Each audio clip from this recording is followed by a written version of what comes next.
So welcome to episode 1 of the Marketing Foundation podcast. In this series, what we're going to be covering is how you can market your construction company, and we are going to be sharing all the insights of almost 4 years as a marketing agency helping construction companies separate themselves in busy marketplaces. So if that's something that is relevant to what you got going on in your lives, in your business, follow along, because we're going to be trying to stay as consistent as possible, putting out weekly episodes to help business owners struggling with real problems.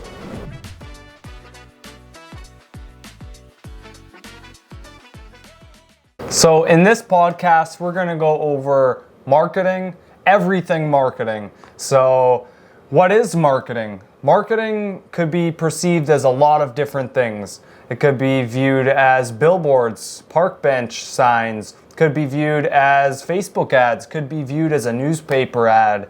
So, Seth, in your opinion, tell the audience what you think marketing is. Yeah, so marketing is more of a long play, and it's not to be mixed up with advertising. A lot of the time, those things get put hand in hand, but I would say that they're very different. Advertising is something that you do right now that generates results. And it's, for instance, a campaign that I put out, like a Facebook campaign, where I start it today and I'm gonna get leads tomorrow. Whereas marketing as a whole is more of a long play. And it's something that you need to do ongoing, and there's multiple different mediums that you need to take to properly market yourself. If you're simply just doing SEO, that is not marketing. If you're doing SEO, social media, you're building a brand new website, you're posting on all different platforms, all of these things together create a marketing strategy. But if you split them individually, that is advertising. Right? So that's the difference. Don't get those mixed up. Advertising and marketing are very different. I want to explain quick to people why when you're marketing, you have to make decisions fast, because the marketplace changes fast and it's ever evolving. So you have to continue to adapt. And since this is our first episode, I just wanted to explain this quick. But we literally sat down here and said, we're making a podcast because that's a marketing medium that we're going to use to attract and acquire more customers for our own brand and our own business. So we sat down here, and Seth, he had a couple different names for this podcast. And we did a little bit of research and we came up with the name, and I kid you not, in under 5 minutes. And we came up with the name while we were recording on here. So making decisions quickly gets you the results. Because when you take too long, then the ship can already sail and then you've been forgotten about. So I would also say the reason why we're creating this podcast is to give away as much value and gate-kept secrets that other marketers aren't willing to share, so that we can help build the industry of construction and help home builders all around the world better themselves in business. And that's truly why I think that we're starting this, is because honestly, if we lead with value first, we understand that if we can teach you how to do a lot of the things that we're doing, in turn, we will get clients from it, and it will help everybody as a whole. Absolutely. I agree with that. Value first, and then people will come anyways because you're giving them the value. And I agree, that's the most important thing. And so I think how we should start this off in episode 1 is, let's talk about why we're here, how we got here, what gives us the credibility to actually speak on these topics, and why do we have any authority in this space. So, Nicholas, tell me your story. What about my story? How did you get to sitting right here, and what makes you qualified to talk about marketing, and why should people listen to you? So what makes me qualified to talk about marketing is I've gone through the school of hard knocks, and I've been doing this for 4 years full time. I've been doing it more like 6, 7 years, but there's a first few years I would say I was just dabbling.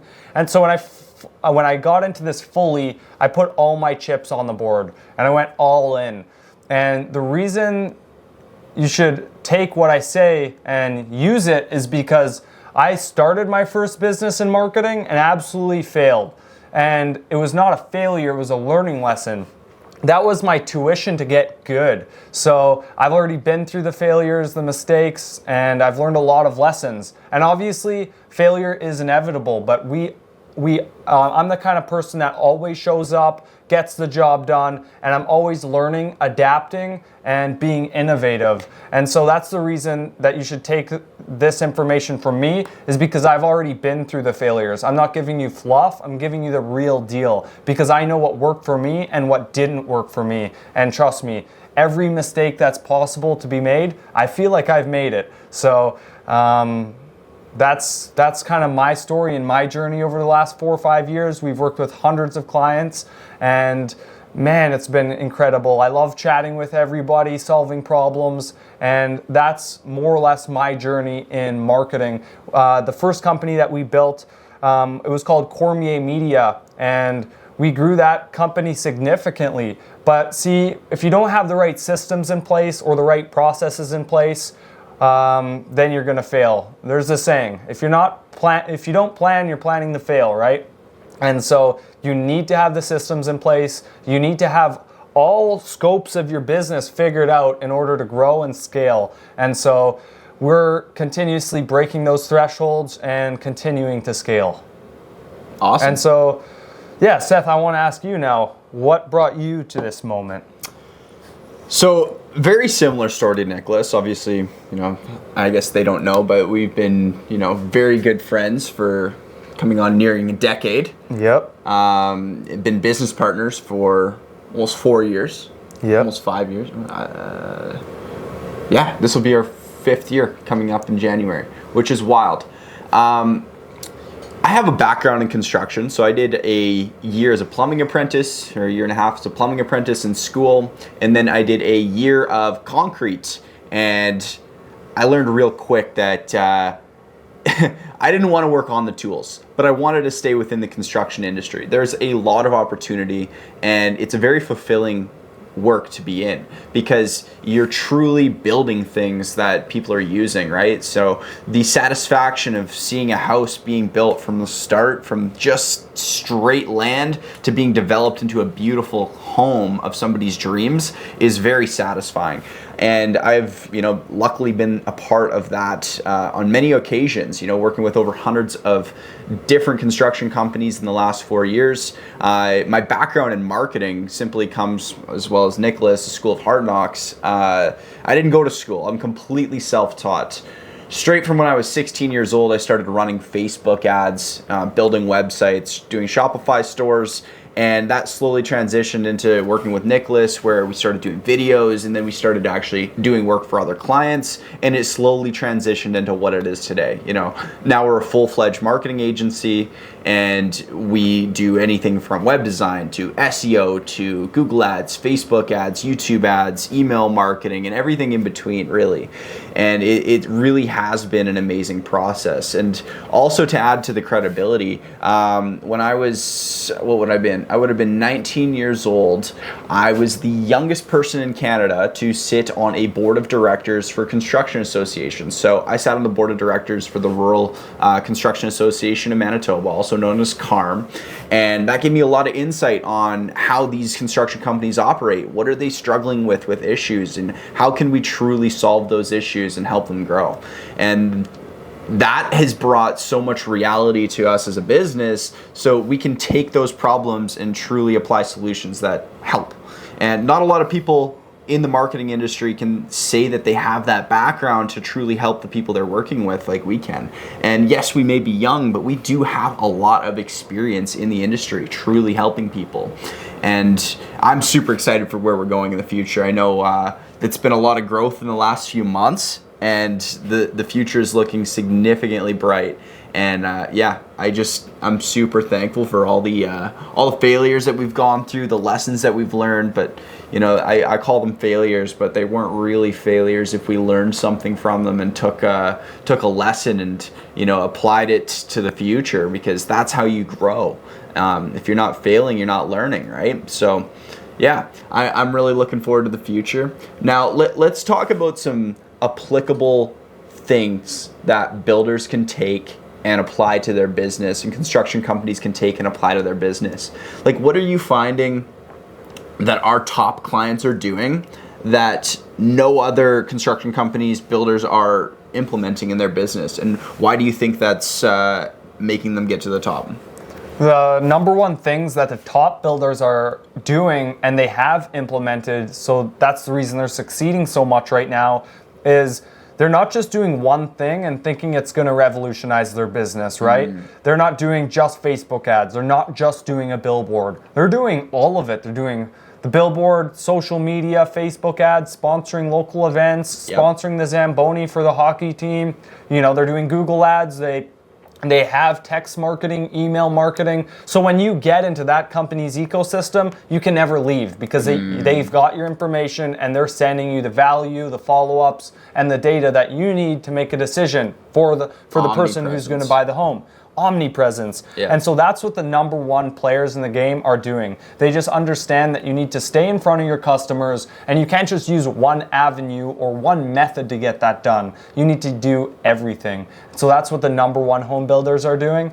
And you know what? The number one problem that I see with the average home builder is going to have to be that maybe they build great homes, but they don't even have a Google My Business. Their website is like, you know, they had a website 4 years ago, but now it says 404 error page, and you only have 2 reviews on Google, but you've been in business for 25 years. It's like, you know, the older generations are wondering why their phone's not ringing. It's because nobody knows the older generations, man. You're not putting out the videos. So you need to put out the content and you need to just market yourself, because word of mouth and referrals is still just as good as now as it was 100 years ago, but that people's attention span is 100 times worse. So that's why you need to stay in front of them. Because even if you get a referral, if you're not the one to stay in front of him, he's still going to probably choose a different company because another company could have showed his logo and his offer 100 times before you even reached out. So that referral's gone cold. It's like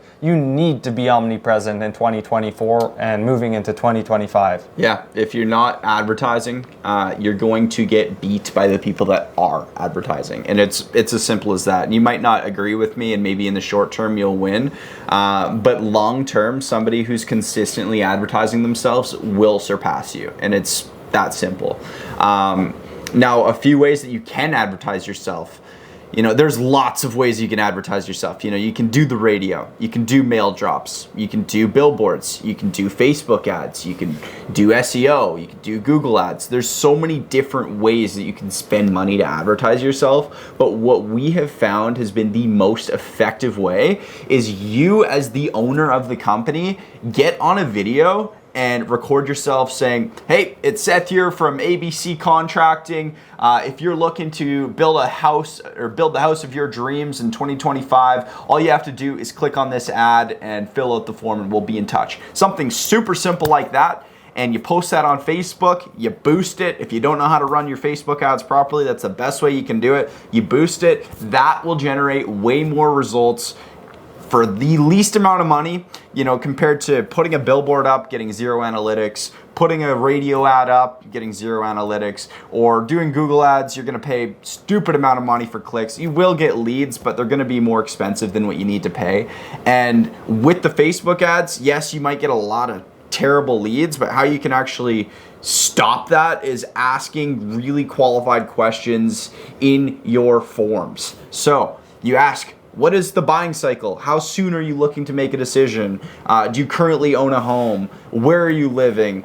Right? Like, different questions like this really can help you feel out and filter through the terrible leads versus the great leads. And I always say that you need to phone these leads 5 to 12 times before you actually can understand if they're going to buy or not, because somebody might fill the form out and you might phone them once, they might not answer. You phone them twice, might not answer. Phone them 3 times, hey, not really interested. Phone them 4 times, still not interested. Phone them that 5th time, they might be like, hey, you know, maybe you caught them on a good day. And now the conversation opens up and you can truly see maybe there is an opportunity there. Maybe they actually talked to you about what they were thinking about when they filled that form out.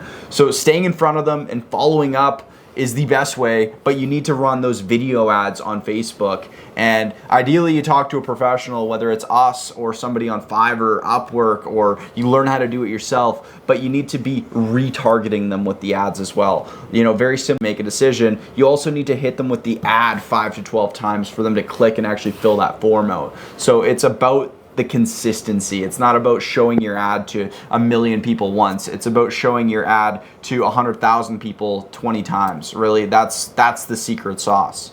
So, yeah.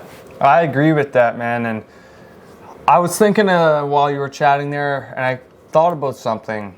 Would you agree that like 50% of builders don't even answer their phone if they're an active company? Like based on like if I call 200 home builders, maybe it's not 50%, maybe it's 25%. But man, if you're not answering the phone as a home builder and you're trying to acquire more jobs and more homes for the year, but you're not answering the phone, it's like as easy as this. It's like I'm sitting at home on the couch, I'm like, home builder near me. Boom. Hell yeah, this guy, yeah, these photos look great. No answer. Okay, I guess I'm going to go to this one. They're going to go to the next one. Yeah, go to the next one. So answer the phone, man. And the next guy answers, and next thing you know, they're down the sales cycle with somebody else. And when you phone them back, 20 minutes later, it's too late. They already moved on. Yep. Right? And another secret tip that not a lot of people will tell you this, okay? If you get a lead and you respond to them within 5 minutes, your chance of closing that lead goes up by 600%. 600%. So pick up the damn phone and call them. It's that simple. When we set up our campaigns for companies, we set it up so that when they get a lead, they get an email. So you can see right when that lead comes in. Ideally, we could even set it up too, where if the company's comfortable with it, they'll get a text every time a lead comes in, and it'll text them with, "Hey, new lead," and then right under that it shows, John Doe. Here's his number. Here's his email. Here's what he's interested in. You phone him right when that lead comes in. Bang, John. Hey, I heard I saw that you were interested in, building a home. Thanks for filling out my form. And John's going to pick up the phone and be like, how the hell did you just call me so fast? And the conversation is fresh in his mind. So his chances of actually, booking an appointment with you or making a purchase or getting a consultation just drastically go up, because life goes on. In 20 minutes when you phone him, he's already moved on to the next thing, right? Yeah, exactly. And I mean, if we're working to generate leads and you're not answering the phone, don't even start generating the leads, man. You got to figure out that problem first before you even contact us, because look, you need to either answer the phone yourself every time and find the time to make that happen, or you find somebody who can be an assistant, you hire an in-house person answering the phone, or you get an outsourced call center that answers the phone. That's still better than no answer. So yep. It's like taking a $100 bill and lighting it on fire when you don't answer the phone. Yeah, exactly. If you're paying $30 per lead, and that lead phones you, you don't answer, you just burn $30. So it's not that intelligent. So make sure you answer the phone. It's like, honestly, if you answer the phone every time, you're ahead of 99% of other builders, I bet you. That's maybe not true, but feels true. If you didn't get a point, you got to answer the phone. You got to pick up the phone. You got to make the calls. It's that simple. That's how you get a hit.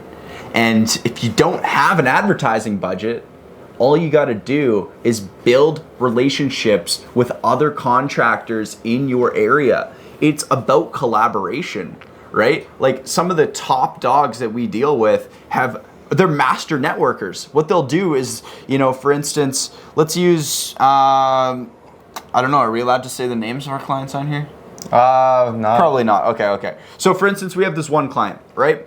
He has built connections out with every different sub-trade. So he has like a bunch of drywallers, he has a bunch of concrete guys, a bunch of railing guys, a bunch of roofers, a bunch of exterior guys, and he builds friendships with these people and he nurtures them. He sends them gifts every Christmas. He'll send them cards on their birthday. He has the whole thing automated. His assistant does everything. He doesn't do any of it now.